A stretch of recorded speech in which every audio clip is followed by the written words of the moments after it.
week. Today is the Earth Day, so to celebrate this very important date, we organized several webinars throughout this week to explore what a green future of work could look like in this new context that we have post-pandemic and in this context of climate crisis. If you missed previous webinars, many of them are already on the ILO Green Week website, and we invite you to check them out. We have here on the chat the link for our webpage. My name is Carolina Ferreira. I'm Technical Officer in the Green Jobs Program, and it is my pleasure to introduce today's session about key milestones for a sustainable future. Let me start by saying that the ILO is deeply committed in promoting a just transition to a green future. And I must also emphasize that, of course, the ILO is not alone in this endeavor. Much to the contrary, the ILO works together with constituents and partners to advance decent work for all amid all environmental, social, and economic challenges that we face today and that were aggravated by the COVID-19 pandemic. So today, our objective is to get together with our partners to discuss three topics connecting environment and jobs. So these topics are nature-based solutions, circular economy, and sustainability in cities. We will address these topics in three dedicated panels of 30 minutes each. So you can see the description here in the chat. And the moderators, they will introduce the panelists, but I take this opportunity to thank all of you for being with us here today. That's very much appreciated. Before introducing the first session, please allow me to invite participants to send in your questions via the Q&A function on Zoom. So we will be reading them out to panelists to do something that is a little bit more interactive and make sure that we give voice to participants as well. So without further ado, I'm pleased to invite Gama Sibanda, Chief Technical Advisor in ILO Pretoria, to take us through the first session on nature-based solutions supporting greener and job-rich economies, a conversation with IUCN and WWF. Thank you. Over to you, Gama. Thanks, Carolina. I've got a panel of three members, and I would at this point invite them to turn on their cameras. And for the sake of time, I will leave them to introduce themselves. So we'll start with Vanessa. We're a little bit informal today, so I will go by my short name, Gama, and I will invite Vanessa to introduce herself.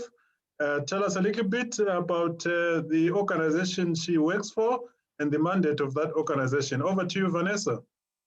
Thank you very much, Gamma, and thank you so much to the ILO for this event and, of course, for the collaboration that we have harnessed across the past months.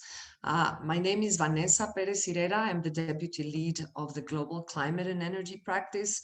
As you know, WWF strives to tackle the major drivers of biodiversity loss and build a future in which nature and humans live in harmony. In that sense, climate, as you know, is a key lever.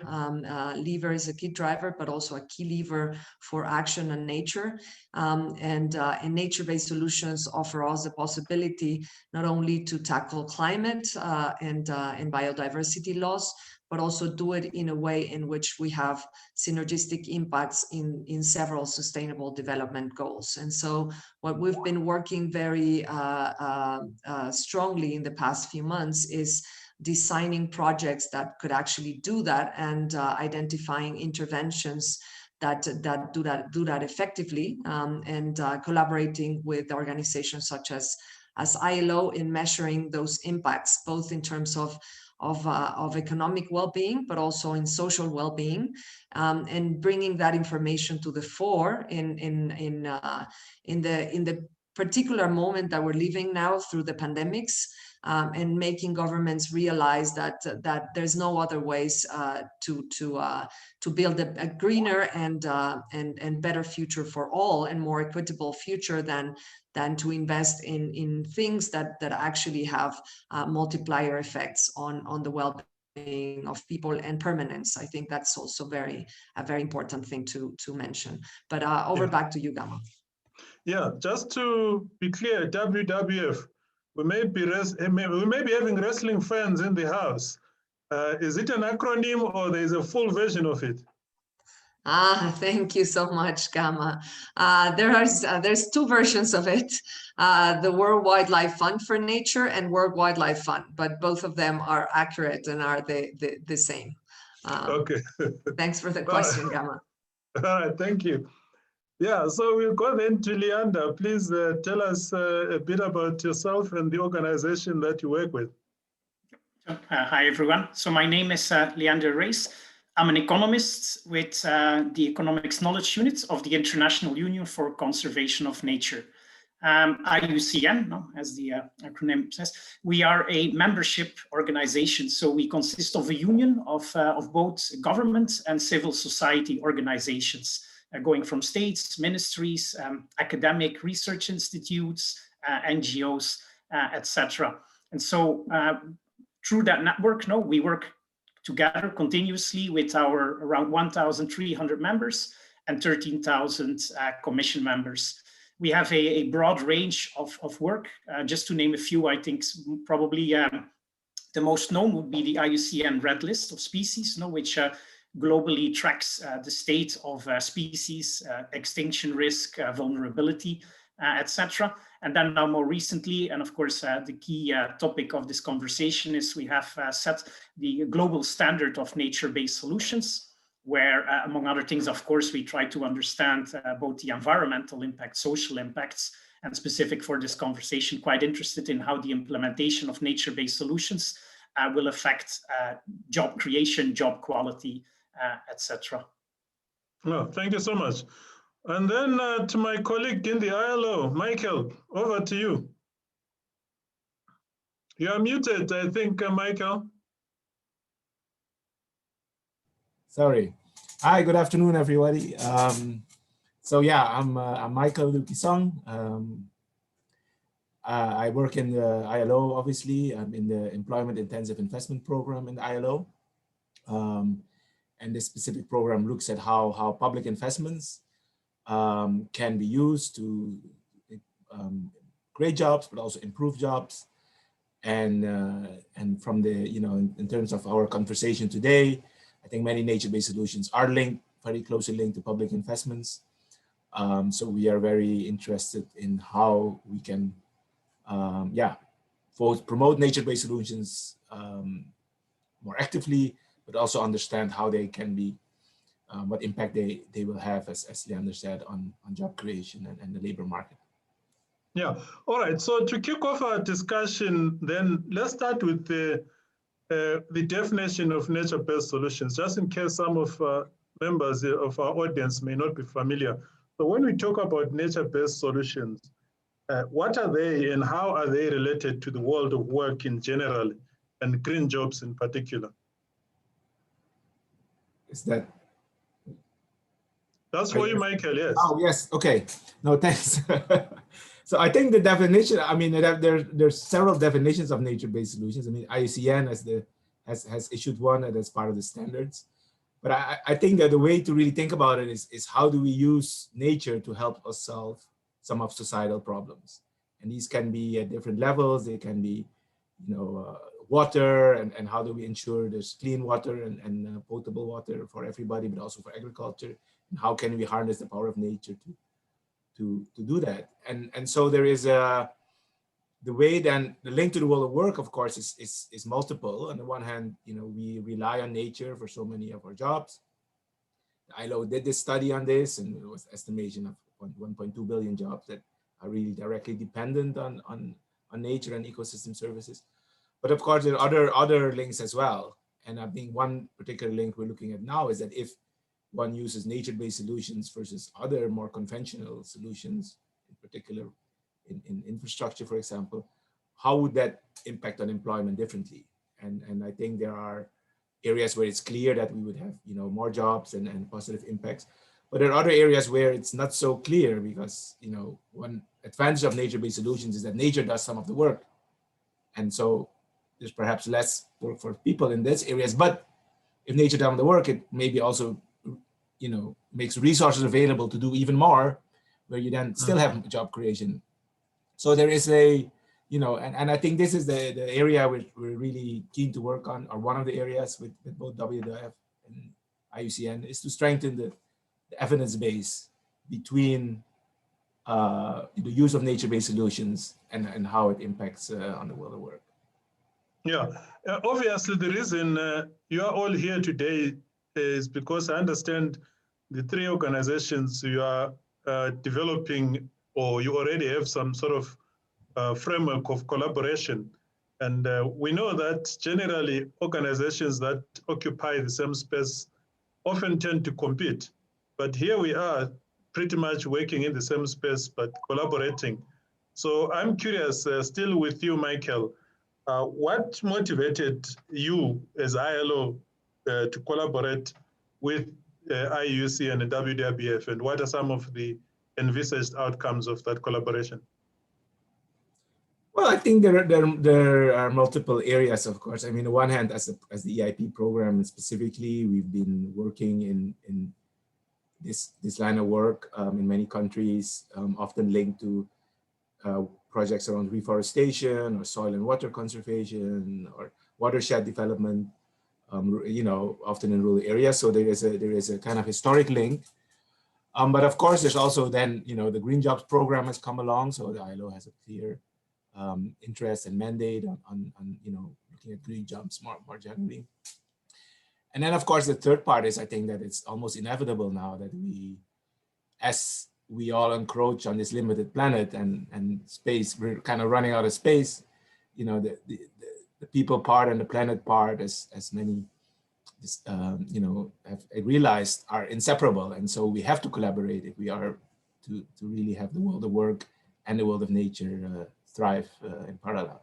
So I think those are at different levels. Awesome. So let me go back then to Vanessa.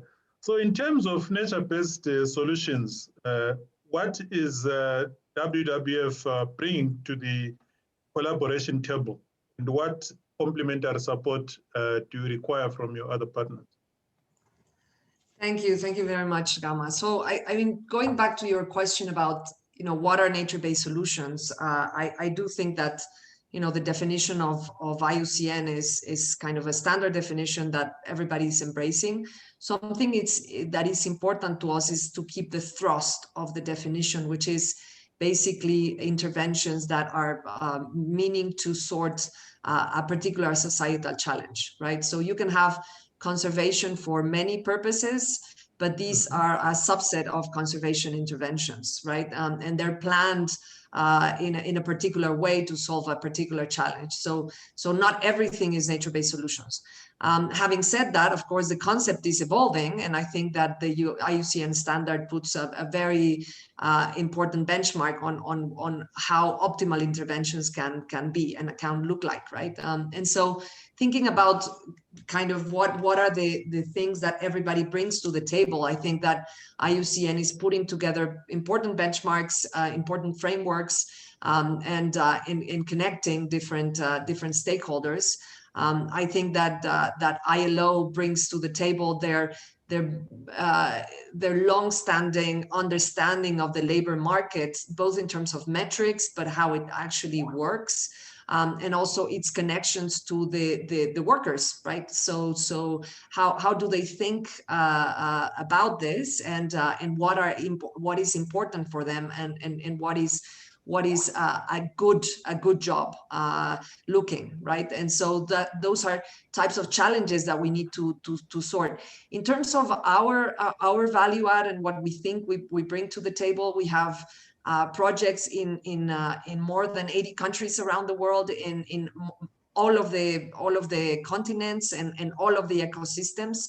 And I think this is really a laboratory of how nature-based solutions can work. And a lot of what we're trying to sort at the moment is very much the enabling environment. So what are the enabling conditions that allow us to do this faster and at a larger scale? And I think moving forward with ILO and IUCN, it would be fantastic to think about, job permanence and how and also how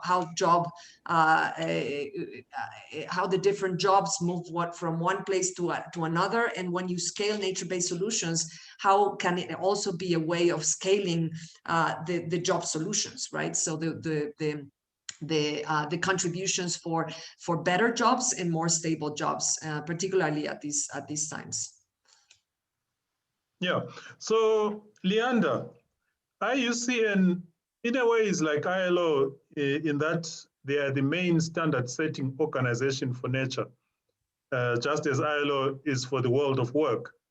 So in terms of IUCN, which standard have you set that you consider maybe to be one of your greatest successes or transformational in a way? And where is there still a need to intervene going forward? Well, that's a tricky question. I would say no, because I'm not sure that I would be able on my own to say which standards are exactly the most important in the history of IUCN. No? So with respect to, of course, everybody within IUCN that has been working on quite a lot of different topics over the last 70 years. Let me just talk about the nature-based solutions standard, which is clearly an important line of work that has started years ago, but has lately been culminating in this nature-based solutions standard, which has it has a couple of aims. On the one hand, it's to set a framework, to understand what nature-based solutions are. In order, of course, to help also, for example, investors, donors, etc., to understand, well, this is a nature-based solution versus some things that are not nature-based solutions. That doesn't necessarily mean that they're bad, but that's, the idea, of course, is to make like an understanding of, look, this is a nature-based solution. And then another key aspect, that is related to the standard, of course, is one thing is to set a standard to understand whether something is or not. But of course, you also set parameters that will help you in understanding that the tracking, the progress towards implementation, which is another key aspect there.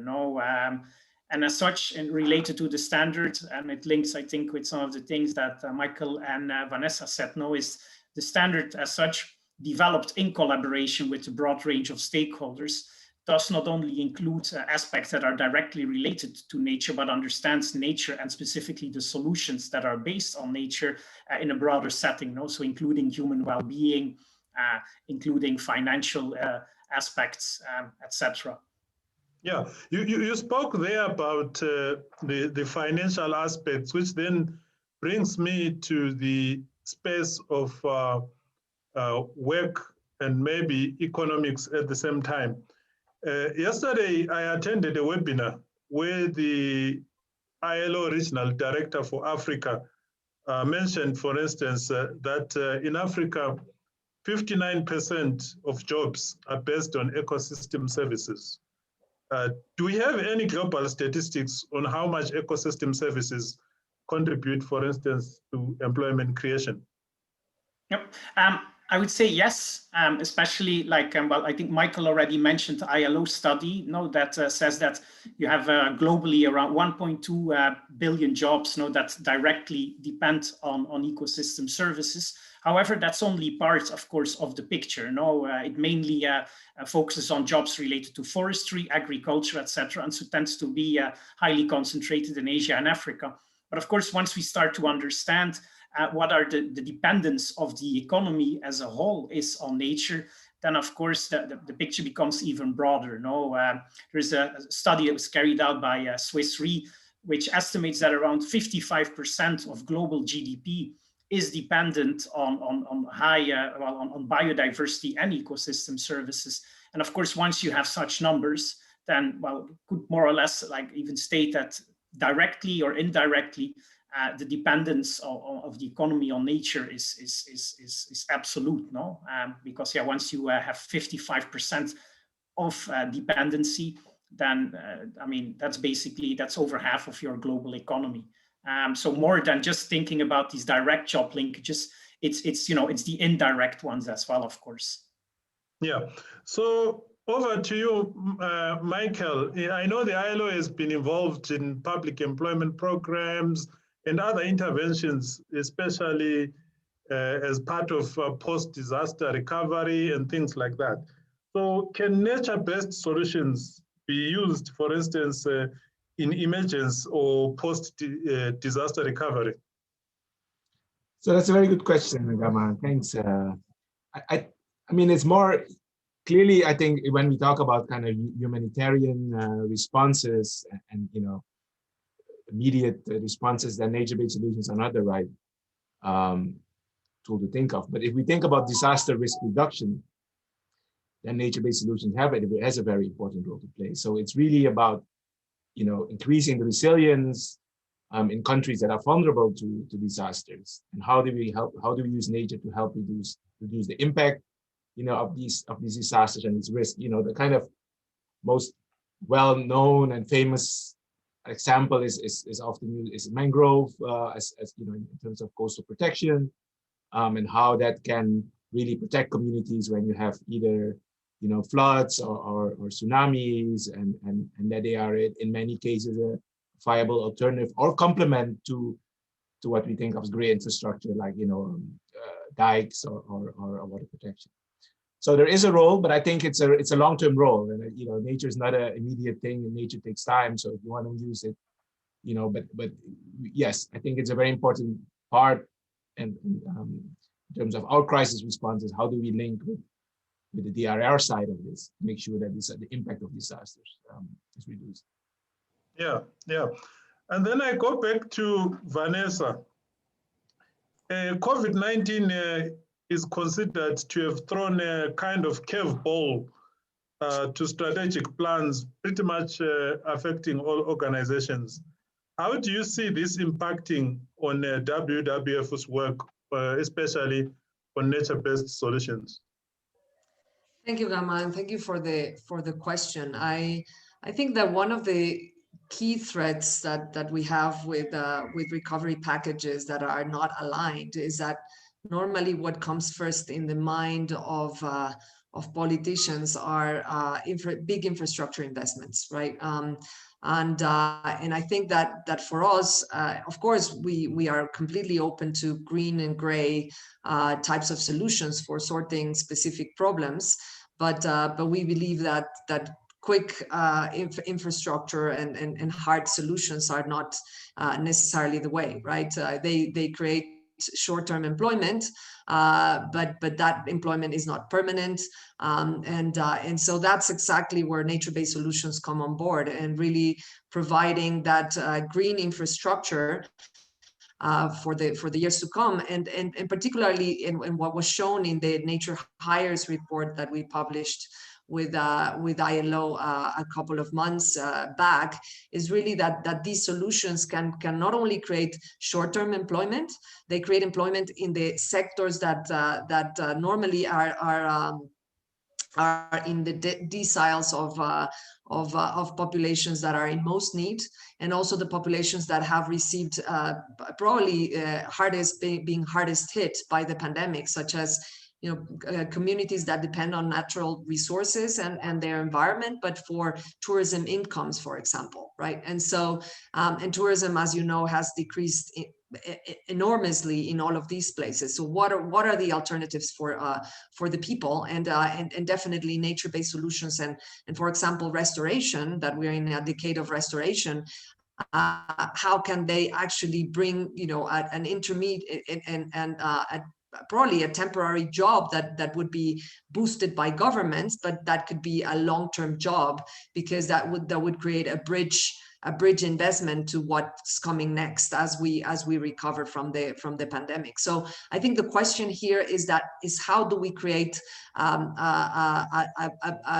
natural capital that can actually last for longer and make our societies more resilient and more productive, and in parallel or very linked to that is social capital. And so the beauty of nature-based solutions, if you do them right, is that you're actually creating natural capital and social capital at the same time, and those capitals are likely to last longer. No. Thanks. I know we've got a couple of questions, and it's directed at Vanessa and Leander. So maybe I'll throw it to you, Leander. Nature-based project impacts are often measured in terms of livelihood benefits. Could better quantification of employment benefits improve the traction that such solutions might have within governments, particularly in the global south? That's for you, Leander. Yeah. I would say yes, absolutely. And it's actually, I mean, one of the reasons that we started this discussion with ILO. No? So for us as IUCN, since I think some years we support countries, for example, in their restoration plans, to restore degraded landscapes towards a certain level of functionality. And what we learned while discussing with governments is, of course, there is an interest in environmental aspects. There is an interest in maybe, understanding the, financial return on investment, but the impact on jobs, job creation, both in the short and the long term, is a key indicator that governments are interested in. And one that we, through what is called the Bond Challenge Barometer, have started to track. But of course, it's also a complex one to track, because job creation and employment, especially related to livelihoods, it's not just performing a task and getting some money in return. No, it's about job quality, specific standards related to that. And of course, also how you would try to measure that. So absolutely, it's a key issue. It's part of the discussions that we have with governments. And in order to improve that, that's also why we are interested, of course, in this collaboration with ILO. Yeah, this one, quick one, Michael, quick answer, please. This is from Hannah Reid. What role could conservation organizations such as IUCN and WWF play to promote nature-based solutions in the large-scale public employment programs that ILO works with? Yeah, thanks. So, I mean, I think there could be several areas, but I think one area often with, these large-scale public employment programs, which aim to really mobilize idle labor in communities or in certain areas of the country, unemployed people, underemployed people in some areas, is to kind of put them to work and provide them with income. And often important question is, what type of work should those people do, and what would give the best return for those people in terms of the work activity? So they could be, of course, they could be building schools, they could be building roads, but they could also be working on ecosystem restoration or on nature conservation. And I think the role that IUCN and WWF there could play there is really to help us say, okay, what are the type of ecosystem restoration that would have the biggest impact? What are the areas that are most vulnerable, where it would make sense to have, ecosystem restoration? If you have, if we have a program of where 10,000 people in rural Tanzania are employed, what are the best in terms of nature investments and conservation? What could be the best activities for those people to be working on? Because this is the experience that we as ILO don't have in-house. But if we can collaborate with them, we could, increase the impact of those programs quite significantly in terms of. All right. So we've come to the end of our session, but you have 20 seconds each to make a parting shot. Anything that you want to say that I haven't asked you, but you wish I had asked you, this is your moment to give a parting shot. So Vanessa, 20 seconds, please. Anything you want to say? So I think that nature-based solutions have proven quantitatively the synergistic impacts. And I think governments should actually be looking at this and thinking about their synergistic public investments, such as repurposing harmful subsidies to nature-based solutions. I would say that that's my kind of one takeaway message. There are harmful subsidies in fossil fuels, large money there, and also harmful subsidies in agriculture. I have to stop you there. So quickly, Leander, please, in less than 20 seconds.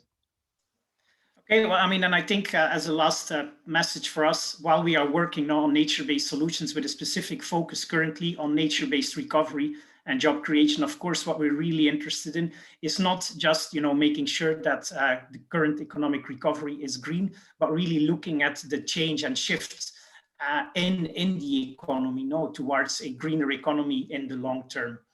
And that, of course, thank you so includes much. also the shift in jobs. Thanks to the three of you. Michael, we ran out of time, so you'll have another opportunity another time. But I think our time is up. I'd like to really thank you so much for your input and sharing. I would like to now hand you over the session to Carolina. There's another session following this one. Thanks so much. All the best. Bye-bye. Thanks, everyone. Bye-bye. Thank you. Thank you, Gama. Thanks, Vanessa, Leander, and Michael.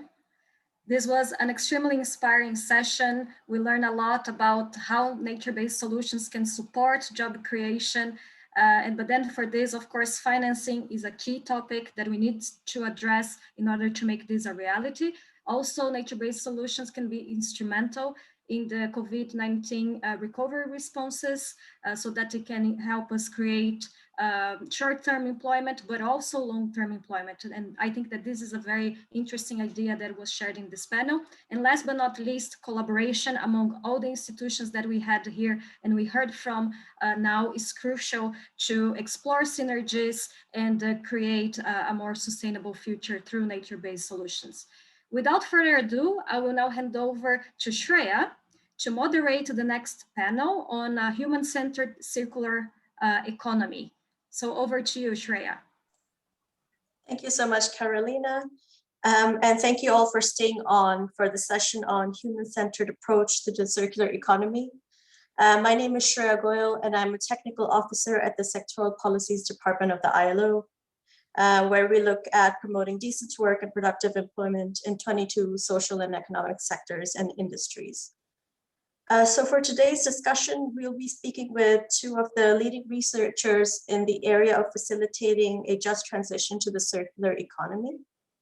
Our first speaker today is Ms. Ke Wang. She's the knowledge lead of the Platform for Accelerating Circular Economy. It's a global community of leaders working together to accelerate the transition to a circular economy. Ms. Wang has over 10 years of experience in leading interdisciplinary research initiatives. So thank you for joining us, Ke. Our second speaker today is Ms. Natalia Papucaron. She's a research analyst at Circle Economy, which is a nonprofit organization working on practical and scalable insight solutions to accelerate the transition to circularity. Currently, her research is focusing on the social impacts of pursuing circular textile sector, deep diving into employment effects and skill development needs. So thank you, Natalia, for joining us as well. To set the scene for today's session, actually last week, there was a huge forum called the World Circular Economy Forum Plus Climate. And during that session, our Director General, Mr. Guy Ryder, delivered a 2-minute statement about the importance of having a human-centered approach to the circular economy. So I would like to share that with you all now. If you could have the video up, please. We need a future of work that works for everyone, that's equitable and sustainable. And to achieve that, we need to change the shape of the global economy and the way that it works. We need to move away from a wasteful system of taking natural resources, using them and throwing them away. And as the world recovers from the devastating COVID-19 crisis, we need to move beyond the prevailing model of take, make, dispose. Instead, we need to reduce, reuse, recycle. ILO research suggests that a circular economy could generate enormous opportunities, and this includes creating 7 million new jobs worldwide. And as we transition to this circular, sustainable economy, we must ensure it is also human-centered, with more opportunities for decent work for women and for men. And that also means putting an end to unacceptable conditions of work. For example, informal workers sorting garbage dumps or dismantling toxic e-waste. And that's why the governments, employers and workers' organizations of the ILO's 187 member states adopted the Centenary Declaration for the Future of Work. And it's also why we are committed to a human-centered future with decent work for all. One of our most important recent achievements has been the adoption by the ILO member states of guidelines for a just transition towards environmentally sustainable economies and societies for all. These guidelines offer a roadmap for the transition to a circular economy, a transition that is just. And I call on governments, employers, and workers to use them. The ILO is also stepping up its efforts to promote the circular economy and its potential for decent work. We are spearheading the Climate Action for Jobs initiative, a partnership to ensure that ambitious climate action goes hand in hand with promoting decent jobs and social justice. So far, 48 countries have joined this initiative, and I encourage all countries to do so. If we work together to build back better, we can achieve a brighter, more sustainable future of work for all.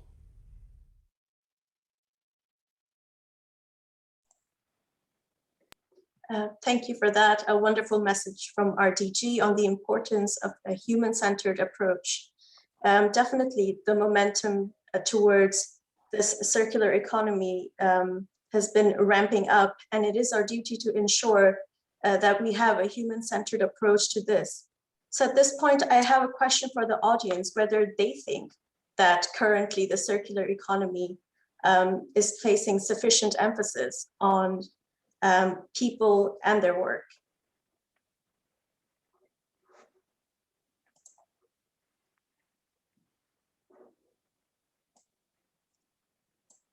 So whether it's very little, about 10%, do you think it shows up a lot, about 50% of the times, or do you think every time we speak about circular economy, we talk about jobs and people?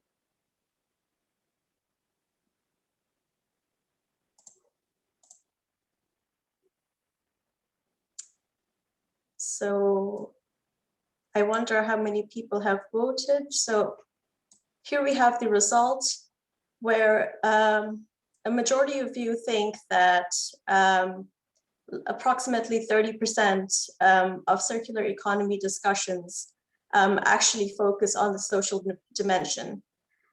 In fact, studies have shown that out of all of the research that has been done so far, only 20% of it looks at the social dimensions of circular economy.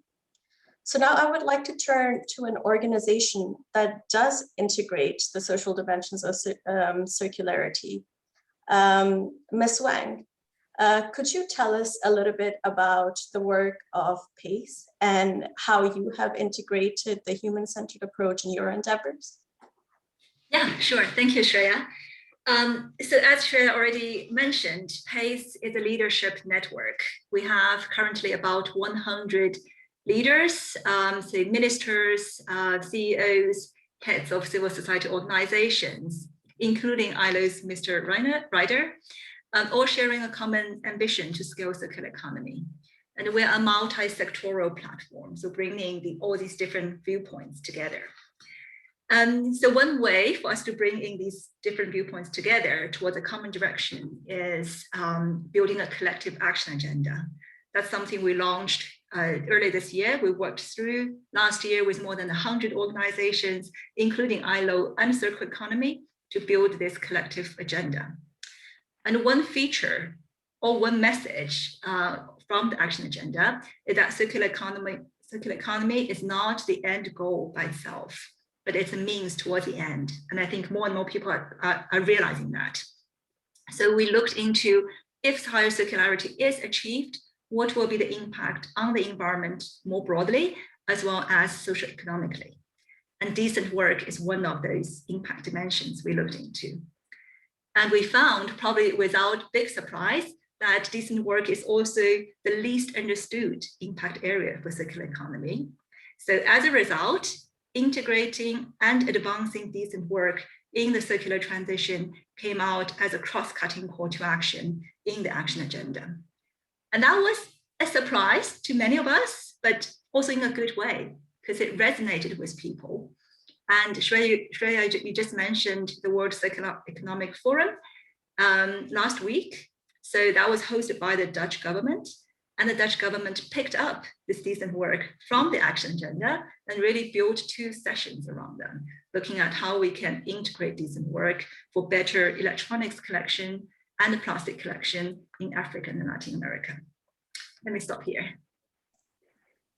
Thank you, Ke. You mentioned that not a lot was found on decent work during your research, and that it was a surprise that it came across as this cross-cutting issue. So let me ask you, why did you think it was so important for PACE to include this human-centered approach in your analysis? And more importantly, in your findings, why do you think that the social dimension has so notoriously been forgotten in this debate? Yeah, so I think having a human-centered approach is important, both at ideology level and at a practical level, right? So at the ideology level, all transformations should ultimately improve human well-being. That's intuitive, right? Sometimes we get our heads so deep in the weed and we forget, but it's good to keep that in mind all the time.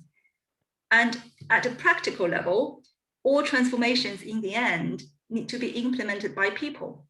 So if we don't think the human dimension through from the beginning, when the rubber hits the road, it will meet resistance or it might fail. I think history is full of examples on that. So why it hasn't received enough attention till now, I don't think that's intentional. I think that's because our society has become so highly specialized that it tends to lead to silo discussions. The circular economy started as a resource efficiency discussion. It's quite technical, so it also attracted people with that background and people with less, people who are less familiar with the social dimension. But that is changing quickly. So you mentioned about 20% studies in circular economy looking at decent work, and I think that number is rising. And it's not difficult it's a topic that is quite easy for people to connect, right? So I think the speed will pick up quickly. And yeah, I'm one of those examples. Thank you, Claire, for that. And some of the research that has been done so far actually shows that circular economy can have a huge opportunity for the labor market. The ILO's own research has shown that adoption of some circular practices could lead to the creation of 7 to 8 million jobs by 2030 alone. So turning to you, Natalia, the circular economy also looks at the job impacts of a transition to circularity. So what is the circular economy saying about the future of jobs? Yes, thank you, Shreya. Well, I think the first point to make is that we believe and we understand that the circular economy should provide well-being for all within planetary boundaries. And this also entails that really jobs enhance this well-being and contribute to thriving societies. So last year in March, we launched formally our Circular Jobs Initiative, where we look not only at the environmental side of circular economy, but also at defining and identifying what are circular jobs, what environment is needed to create them, and how can we maximize their societal benefits. And we do this in 3 areas. So one is looking at the quality of circular work, looking at how we can create inclusive job opportunities in the circular economy, and how can we offer proper skilling of or reskilling of the workforce. And we do that by working together with governments at country or city level, and also working with industry sectors and specific value chains. So one of the tasks that we are mostly focused on from a jobs perspective is really gathering the information of where circular jobs are located and distributed through our Circular Jobs Monitor. And there we can already see how there are some opportunities for job creation, mostly in service areas, in resource management, in logistics and engineering. But we can also see there are areas where job losses are expected to be found in certain sectors, mostly related to fossil-based industries, carbon-intensive sectors. So there's also a really important need to understand how can those jobs be transitioned in order to secure that we're creating those 7-8 million jobs that were found to be created by the ILO research. Indeed, you mentioned that this is going to be a complex shift with new jobs being created and jobs elsewhere being lost, perhaps transformed. What really caught my attention is you mentioned that, how can we make sure that the gains from a circular economy are inclusive? So when we're talking about job creation, these 6 to 7 million, who stands to benefit from it, and will this gain be inclusive? Well, I think that's something yet to be defined. So now we're currently, for example, looking into the textile sector for the Netherlands, and we've seen that by increasing and prioritizing reuse and repair strategies, there can be up to 25% more employment created in the sector in the country. But there's also a big decline in manufacturing activities. So that actually for the Netherlands, it will have a great impact on global value chains that depend on its consumption because it doesn't have a large scale. So I think the inclusive aspect is something that the circular economy strategy maybe doesn't define by itself, but that we need to address by embedding social standards into this circular economy model. And here, I think one of the key strategies is looking at vocational educational training, for example, and how can we make targeted skills development to make sure that the opportunities that are presented are for those that don't have ready access to training, that don't have ready access to funding, and coordinate between governments, education, and industry to target skills development to the necessary groups. Yes, indeed, and Natalia, you made a great point about coordination, which brings me to my next topic here is involving all relevant stakeholders in shaping an inclusive circular economy. At the ILO, we believe that workers, employers, and governments need to be involved in decision-making process through social dialogue to achieve decent work and sustainable development. So what I have for you, again, the audience, is a poll question. Who do you think should be involved in circular economy policymaking to ensure that this transition is with dignity, self-fulfillment, and a just sharing for the benefits of all? So if we could have the results of the poll.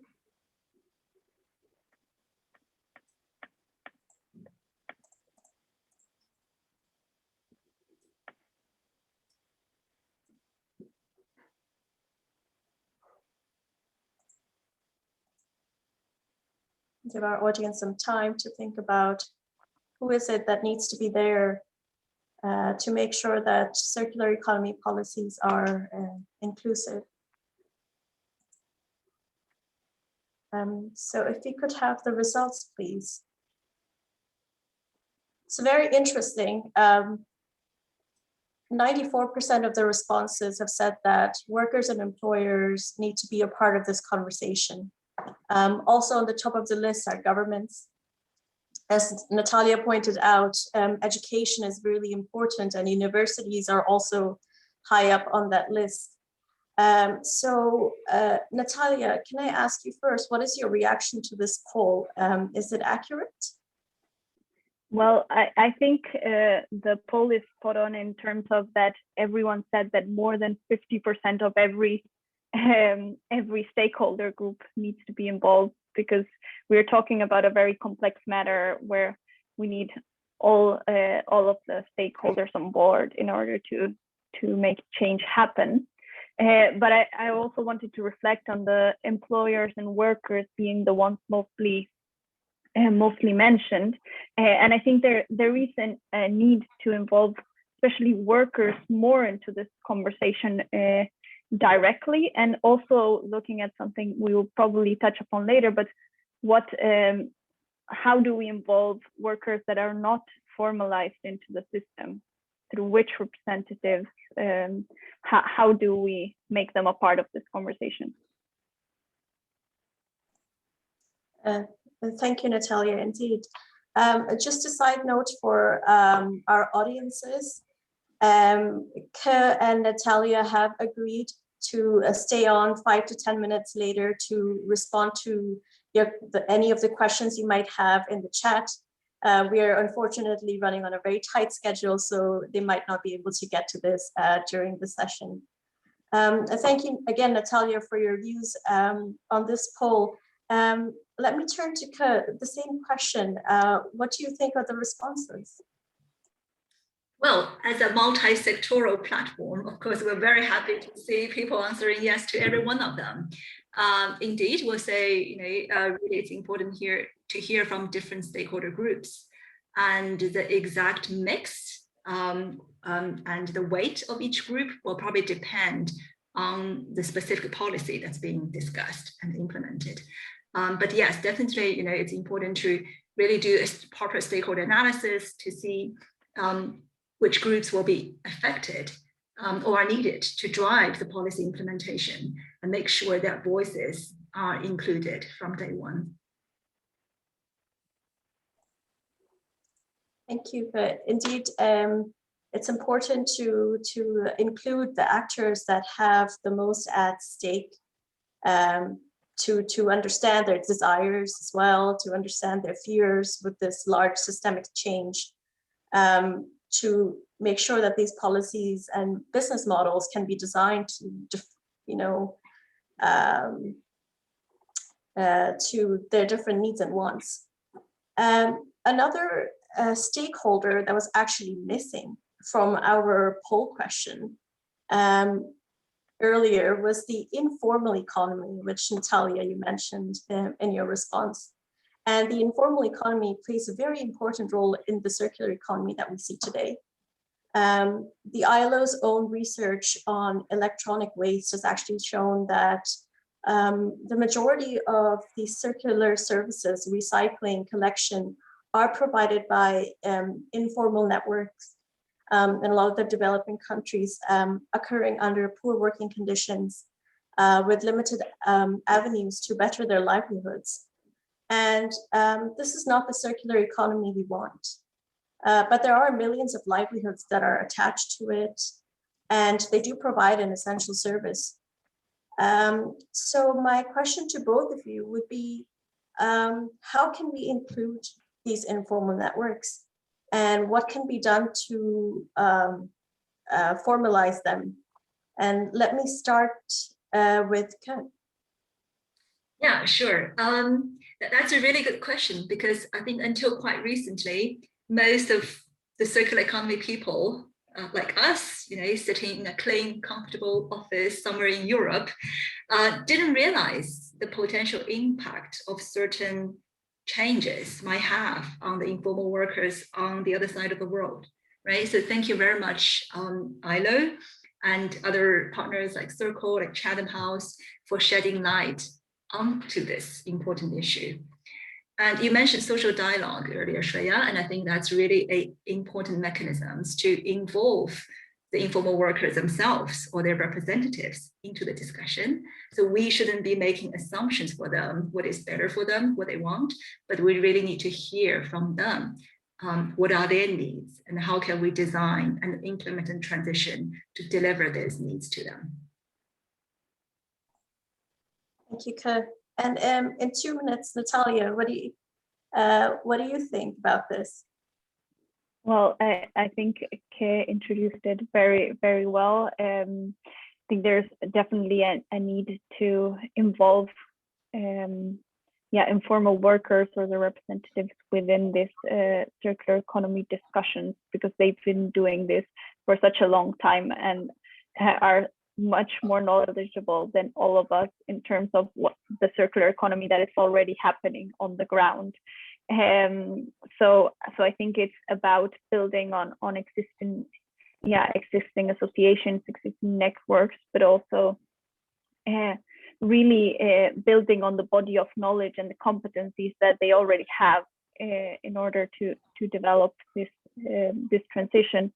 And in terms of the informal work engagement, also to see and evaluate together with them what is the best way towards formalizing that, because not all of the formal kind of contracting operations will apply similarly to different worker groups. So I need to revise that. Indeed, it is a formalization. It's a rather complex process, and for those of you who may not know, the ILO does have a very specific tool. It's the ILO's recommendation 204 on facilitating a transition from the informal to the formal economy that can offer solutions on how we can best incentivize and transition the informal networks to formalization, and also to not duplicate these valuable networks that we have, but to benefit instead. I see that we have about 3 minutes left for our discussion. So first, I would like to thank you very much for your input. And as a final question, I would like to look a bit into the future. The circular economy agenda has a lot of momentum at the moment. So I would like to ask you both in 30 seconds, in your opinion, what needs to happen in the short term and in the long term to make sure that the human-centered approach to the circular economy becomes common practice rather than an afterthought? Ke, let's go with you. Yeah, I hope you'll be a bit more lenient on the time because we have 3 minutes left. But yes, great question. I think in the short term, we need to continue raising awareness, right? And I think we're on good track for that. When I speak to all kinds of partners these days, almost everyone's talking about just transition, inclusive transition. So I think that awareness raising is on the rise, and we need to keep that momentum. But at the same time, I think we also need to couple that with research. So we want the discussion, the debate to be evident and data-based instead of opinion-based, right? So that's short term. And well, I think all major transformations will always bring new benefits as well as new risks. So in the longer term, I don't think we should not be paralyzed by any potential risks, but instead we should be facing them and work proactively and collaboratively to optimize the outcome for everyone. Thank you, Ke, for that. And Natalia, now for your response in 30 seconds, looking into the future. Thank you. Well, I think it's about continuing to work together. There are so many multi-sectorial, multi-stakeholder initiatives going on, but we really need to make sure that both the social and environmental targets are aligned with each other, and that the circular economy is viewed, as Kay said at the beginning, as a means to an end rather as in the end itself. So I think it's about aligning targets, and also I would like to point out the importance of bringing workers and worker representatives more into the conversation of how to shape the circular economy and how to shape the different skills pathways that we need in order to reskill the workforce. Thank you, Natalia. Thank you so much to both of you, Ke, Natalia, for joining us on discussing the social dimensions of the circular economy. We need to keep this conversation going. And I hope that this was a great introduction to all those who joined us. There will be another 30-minute session So to the audience, please stay on. Thank you so much. Now I'll hand over to Carolina. Thank you, Shreya. Thank you. Thank you, Shreya. Thank you so much. Also, Kay and Natalia, for this very insightful session. I believe that the session really emphasized the importance and also the benefits of shifting to a circular economy. And I also pretty much liked what was mentioned by both of the or all of the panelists, that the circular economy is not an end in itself, but it's a means that can lead to the creation of millions of jobs worldwide. But we are not talking about any type of job. We are talking about jobs that are also decent. So this notion of decent jobs in the context of the circular economy, it's also very important. So now moving to the third and last panel of this webinar, I would like to invite Annabelle Sanchez to introduce the next panel on sustainability and jobs through cities. And we will be speaking with C40 and TAC Energy. Thank you so much for being with us today, and over to you, Anna. Thank you very much, Carolina, and thanks everybody for being here. This dialogue is organized by the Regional Office for Latin America and the Caribbean of the ILO. I'm Annabelle Sanchez, and I'm the Regional Specialist for Green Jobs for that region. And I'm super happy, very happy, to have two very distinguished guests with us today. We have Tabaré Curras.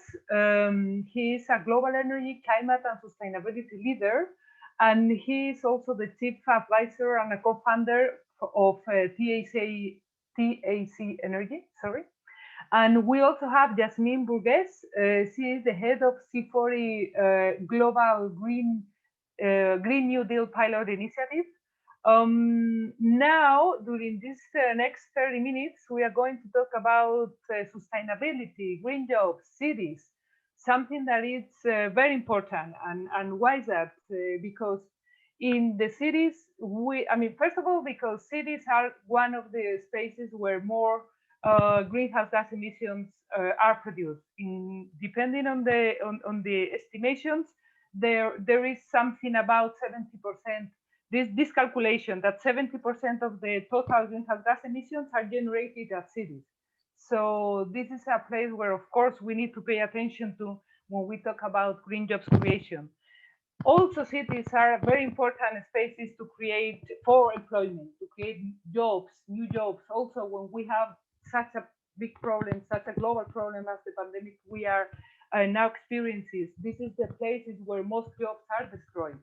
So business are created.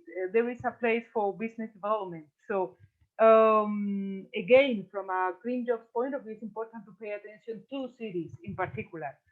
We live in buildings that consume energy, that during our life we produce waste, different types of waste. We commute to our workplaces.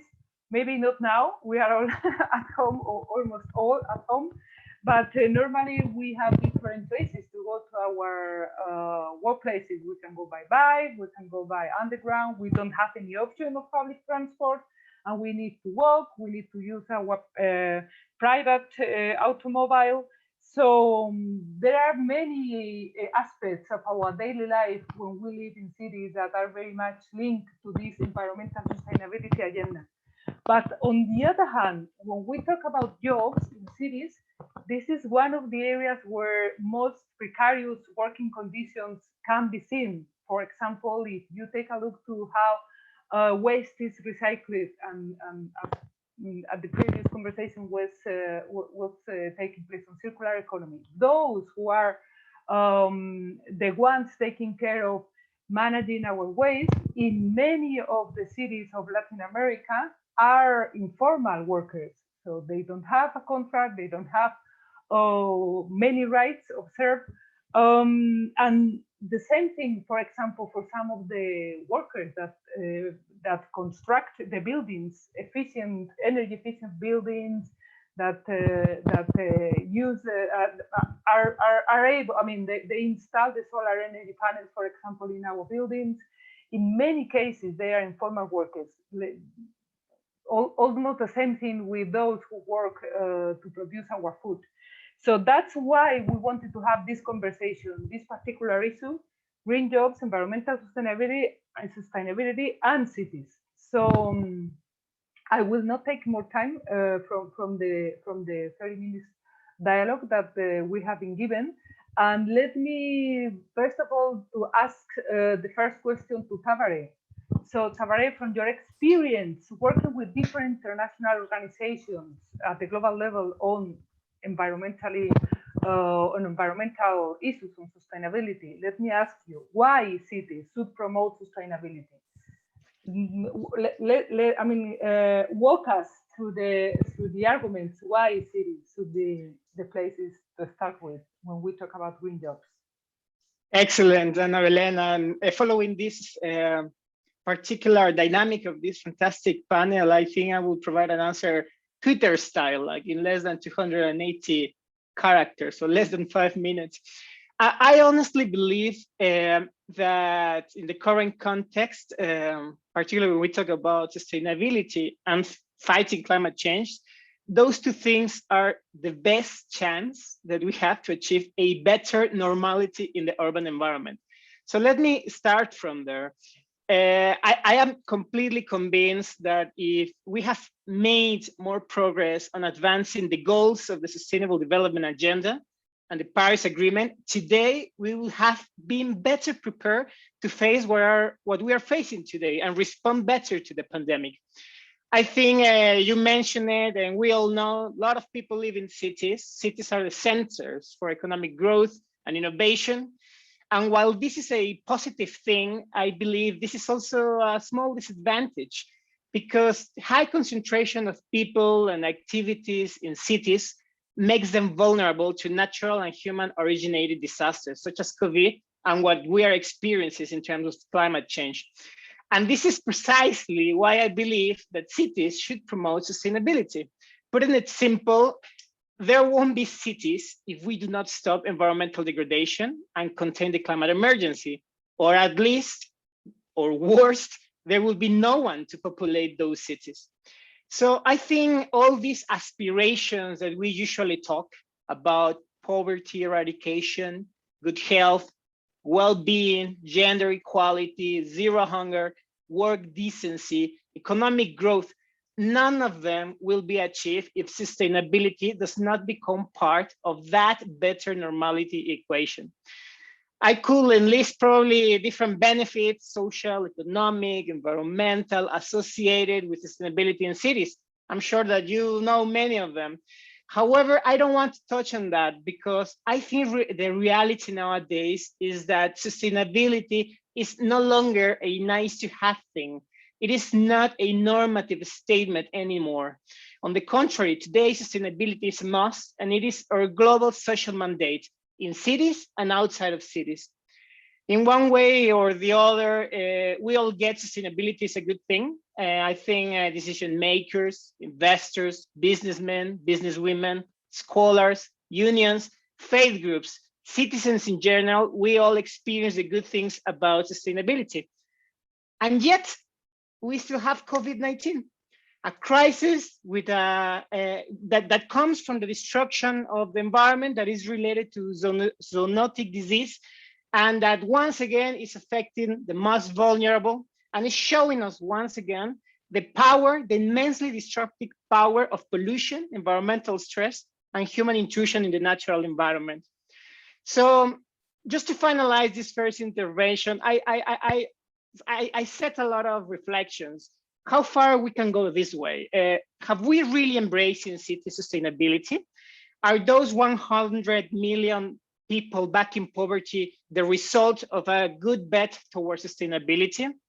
Are those more than 20 billion tons of carbon dioxide emitted by cities a result of a model that prevails the use, transformation, and recycling of material inputs? Are those canceled investment projects, laid off workers, or community under economic stress in the environment a result of a very decisive, just transition that leaves no one behind?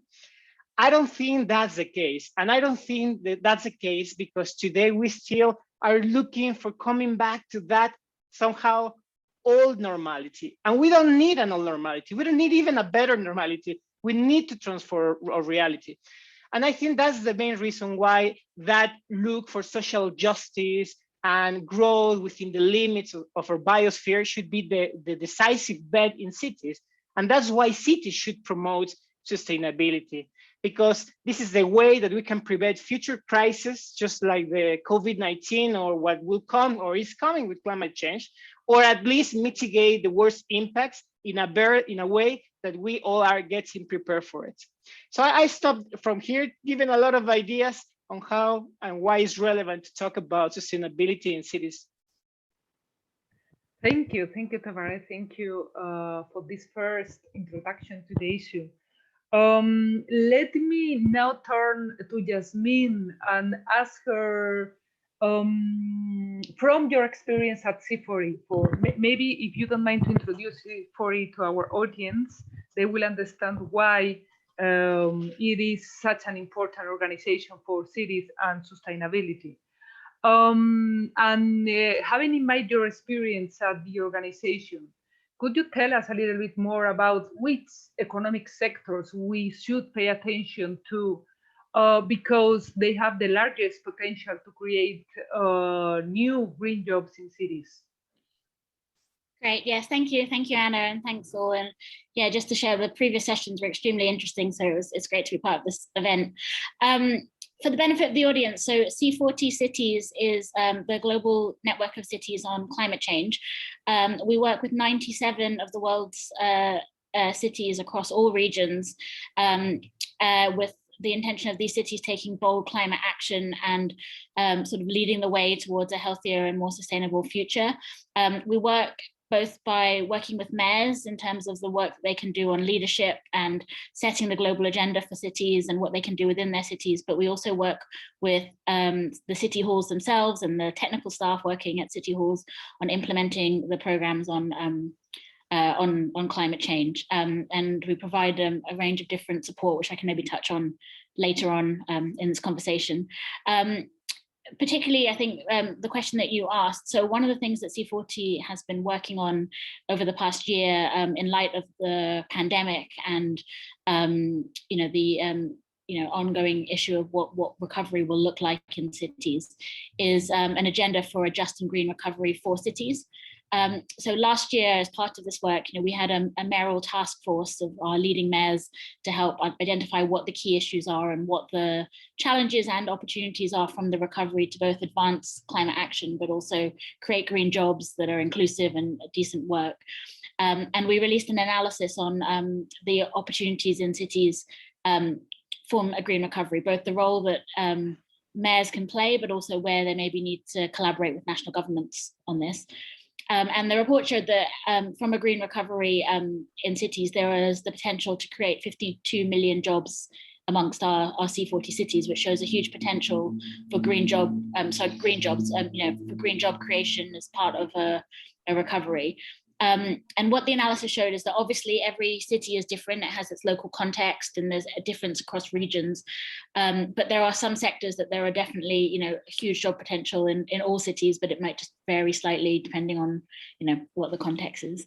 And so those sectors, buildings is the key sector, but because there's, and this was consistent across actually all regions, there's a huge need for energy efficiency measures in buildings and for retrofits and for ensuring that, buildings are green, and the supply chain and the job potential with this is huge. That's a huge opportunity.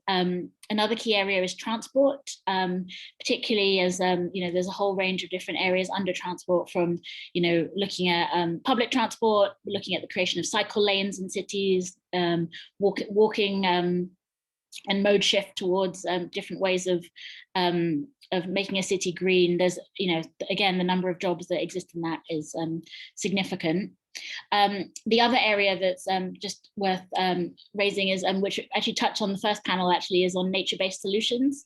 So, the one thing that's very interesting from jobs in nature-based solutions is that they can be quite immediate. There can be issues around tree planting, around ecosystem protection, but also there's been a lot of public polling and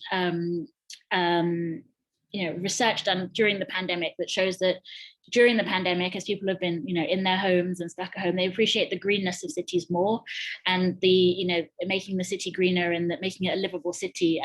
So there's also something which also not only creates jobs, but also improves the benefits that citizens are seeing. And then the other two sectors, and I will stop, is energy and waste. So while and again, in all cities, those have potentials for jobs, clean energy, rolling out solar panels, looking at different energy alternatives, and then waste, which is also an essential service, which might not have a new job creation, but it will continue to be a job source. And also those jobs will also be greener as, we look to, some more circular ways of tackling waste. So I'll stop there, but that hopefully is a good overview. Thank you, Yasmin. Thank you about that. I will ask you something else about the sectors later, because I have I'm curious about it. But let me now turn to Tabaret to ask him the next question. Tell us, I think by now we all understand that cities are very important pieces of the puzzle for fighting climate change. Today is the Earth Day. By the way, congratulations to everybody, and hopefully we manage to celebrate it in a great manner. So we know cities, jobs, it's important. We need to pay attention to. Tell us, what are the main obstacles cities at the whole world, but particularly Latin America, from their experience? What are the main obstacles they face when promoting environmental sustainability, job creation, when they try to include this type of objectives, just transition you mentioned, within the policies and programs? Tell us a little bit more about that. Thank you. Yeah, no, thanks. And thanks for the congratulations. I really think that we need to celebrate. We need to keep working and celebrate our mother's nature. I think, particularly in Latin America, now that you ask me, there are a couple of things that I will find as big obstacles. At first, we need to understand that cities design sustainability measures having in mind political and administrative institutions, but also economic sectors, both local and national level. And that, as you can infer, brings a lot of asymmetries in terms of information, asymmetries in terms of language, in terms of agreements. Sometimes it's really hard to plan for the future when you need to conciliate with so many actors that might have different views than yours. And that's a particular problem that I think takes place at subnational level. Many times the cities are constrained in powers if they are not allowed to deal with some of the issues that are of their very close importance. One of them is, for instance, energy. I think that's a very common example. Many times the decisions made in relation to energy provision, generation, transport of energy are domains of the national government. So sometimes cities face up obstacles in terms of how to empower themselves to make those decisions. Second of all, I think cities, we also need to have in mind that cities are not only buildings, spaces, and institutions. There's also people in the cities. Cities are very heterogeneous in relation of their values, their principles, their interests, the priorities of the stakeholders.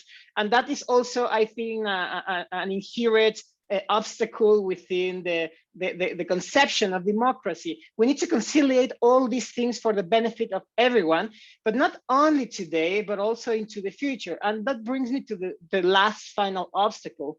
When a city makes a decision, a plan, or executes an intervention in terms of sustainability, the city needs to have in mind different timelines, because the maturity of the intervals and timeframes for harvesting results are not it cannot be all the time as fast as one would desire.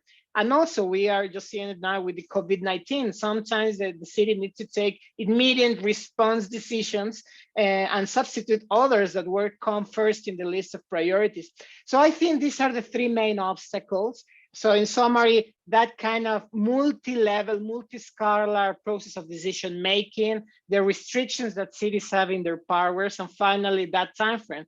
But at the same time, that complexity, when we are not looking at only front face speaking, but also more peripheric, is what actually makes cities a dynamic, metabolic entity with extraordinary capacities to exercise the best solutions and co-create. And I think that's a very important word coming a little bit from the previous panel, that this idea of dialogue, of inclusion, co-creation, and co-implementation from a community-based perspective of different solutions is something that it is an imminent result of this complexity, and that I believe can only happen in cities. Yeah, thank you. Thank you very much about that. I think all of us have experience in our professional or our personal life these challenges that cities have when it comes to put in place some of the environmental objectives that they may have, particularly this issue of constraints in power.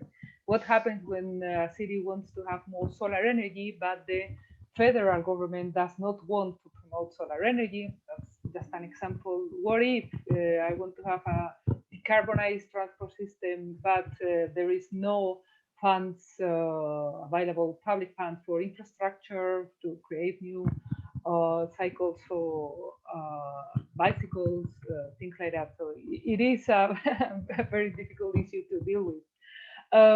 Jasmine, let me go now, move to you and ask you this next question. I'm of course, C40 has been working with cities and helping them to fight climate change for a number of years already.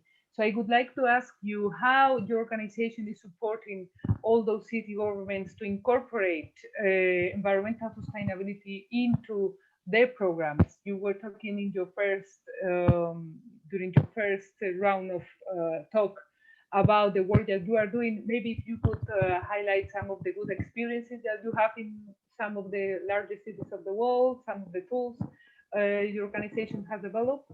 Thank you. Yeah, absolutely. Thank you, Anna.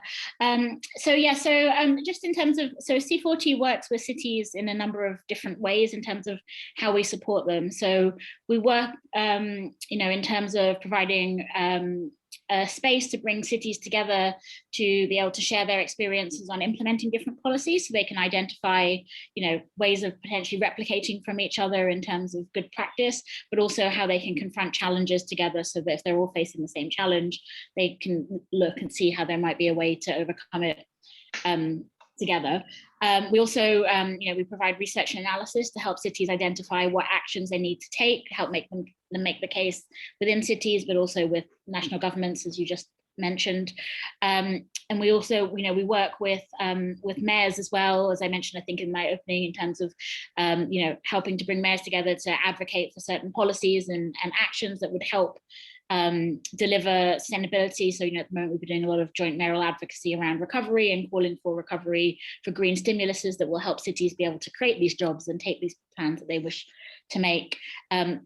The other way which we provide support, which I'll just touch on, is we give direct support to cities to actually take the action. So provide them with technical assistance and resources on key issues to be able to further, some very cutting edge, ambitious ways of tackling climate change. And the program that I'm leading at the moment is an example of this, which is on the Global Green New Deal. So cities, just before the pandemic, although very aligned with the goals of a just recovery, in C40 committed to the Global Green New Deal, which are principles for delivering inclusive climate action in cities that, ensures that it tackles, it addresses the risks faced by all vulnerable groups, that it looks at issues such as decent jobs and good green jobs, that it includes all stakeholders in decision making. And we're currently working with 9 cities through this program to actually see what this looks like in action. So cities who want to take it to the the next level, which will, and as well in the context of the recovery, which is useful learnings for all C40 cities. So as just a quick sort of taste, you know, in of the cities that were of the cities in the Green New Deal program, we're working with Accra in Ghana, who are looking to develop, very relevant to the last discussion in the last session actually, a new approach in terms of working with the informal sector and workers in the city, and looking at how there can maybe be a more, informal sectors can be integrated in city policy making and decision making, but also how the city can provide some support to ensure sort of a safeguarding of their jobs and a slightly more element of security to their jobs in the waste sector, which is also delivering green outcomes. In Barcelona, we're looking at strengthening equity-led climate programs that build resilience for communities, such as reducing energy poverty, providing protection from heat waves, so working with the city to strengthen their delivery. They're doing it at a local level. In South Africa, we're working with a group of 5 major cities to look at how they can improve the city capacity to deliver a just transition. So again, this is an area that's new to cities in terms of what their role could be on just transition. So how can we help cities identify where their role could be? And then in Warsaw, we are working with the city to develop a new program on how indoor air quality and energy efficiency can be delivered for low-income groups, and what that means in terms of a coal phase out. And then finally in Los Angeles, again, we're looking at the issues of just transition and what that looks like at city level and how the city can play a role. So we can help on these new cutting edge areas as well, where, you know, there's plenty of cities doing much beyond those ones I've mentioned, but that's an example of how we're supporting. So that's it there. No, thank you very much about that. I'm quite impressed about the I mean, some of the experience that you have mentioned in South Africa, for example, and in some other cities in the world. They are now paying attention to just transition, how they can implement this type of approach that links very much together some of the areas that you both have been mentioned. How to create an inclusive community that it's not only good for the environment, but also good for people, how to work with informal workers, informal employment, and how to make their lives much better, but I guess formalizing. And you have also touched on something that I wanted to devote some time. We still have like 4 minutes, which is about this issue of the recovery from COVID and from all the job destruction that COVID has produced to all of us, and also, unfortunately, to environmental destruction that COVID has imposed to us. Deforestation and illegal mining has increased in Latin America, for example, among other reasons. So Tabare, I wanted to ask you how we can promote a fair and a green recovery for cities, taking into account all the different areas that you both have been mentioning during this talk. Yeah, thanks. And a very quick few seconds, I think there's no one size fit all solution. These are context specific. There's one question in the channel, in the panel out there that I found very interesting about local supply chains, and I think that will be my first one. I think that part of the recovery is to foster more community engagement, implementing measures to reinvent to discard the social tensions, but improve the capacity of community to drive initiatives, and particularly those that can transform the local supply chains by increasing self-sufficiency or short food supply chains projects, support the development of urban crops. I think that the COVID-19 has taught us that's a good thing to do, and something that is possible, creating more urban spaces that can also produce some foods and that can supply or inner demands. So I think that would be my first one. And just to finalize, I think Jasmine has mentioned a key word, and I will not talk too much about that, but it's the informality. Cities are full of informality, and most of the solutions that we propose are always envisioned from a real economic perspective. We need to think about the informal economy, because that's the people that is more vulnerable. And when we start thinking about integrated holistic solutions that include that informality level of the economy, then I think we get a good chance to have a better recovery. Thank you very much for that, and also for pointing out to the question that we had waiting for us. Thank you for answering that.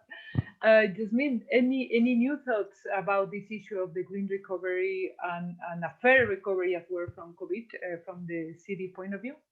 Yeah, absolutely. And just echo what's just been said as well. I totally agree. Informality is very key.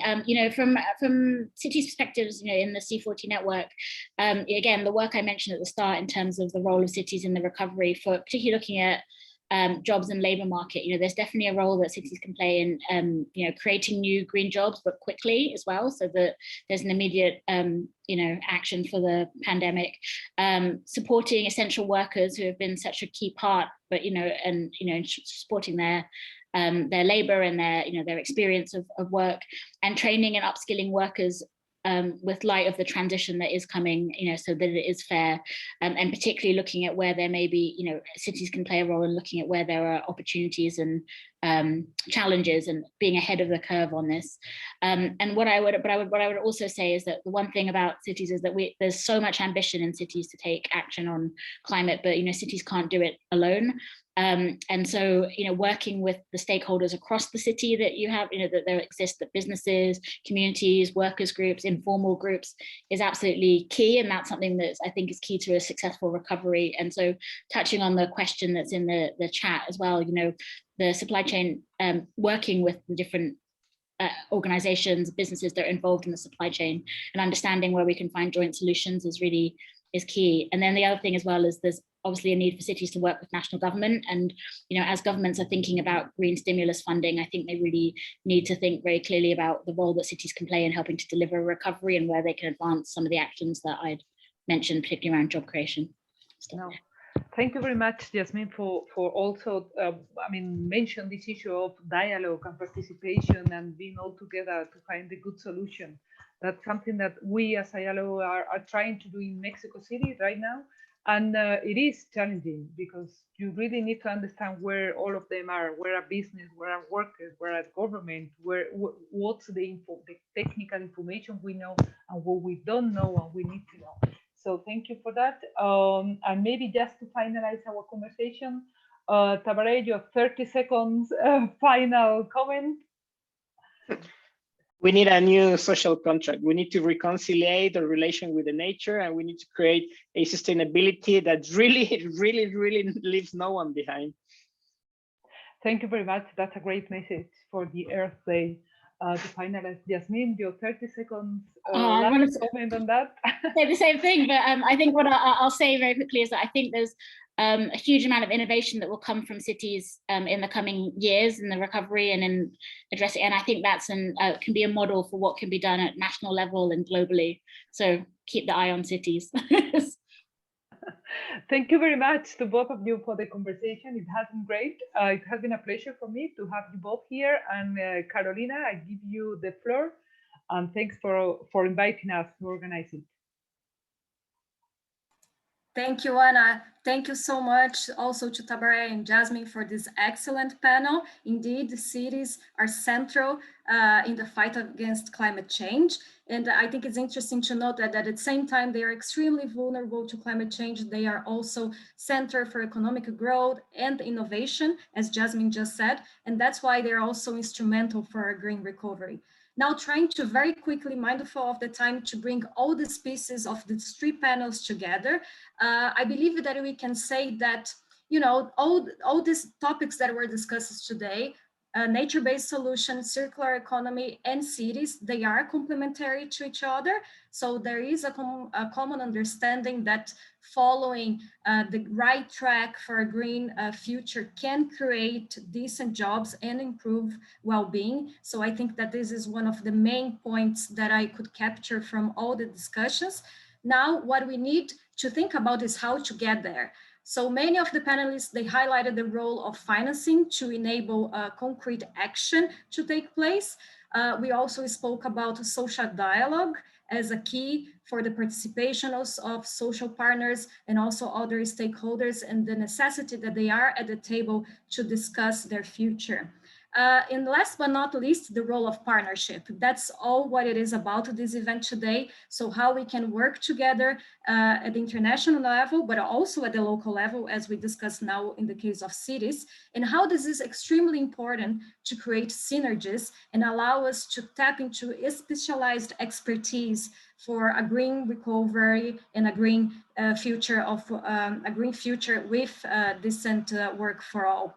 So I would like to end on this webinar in this high note. And again, thank you so much, all the participants and all the panelists, for this very exciting day. And also this gives us a lot of food for thought for this Earth Day. And before closing the meeting, I just would like to remind you that tomorrow we will host the last event of the Green Week. So we will be talking with green entrepreneurs. So if you're interested in learning more how to get an idea and actually implement it and come up with a business plan and get results, please join us tomorrow. So thank you so much, everyone, and take care. Goodbye. Bye-bye.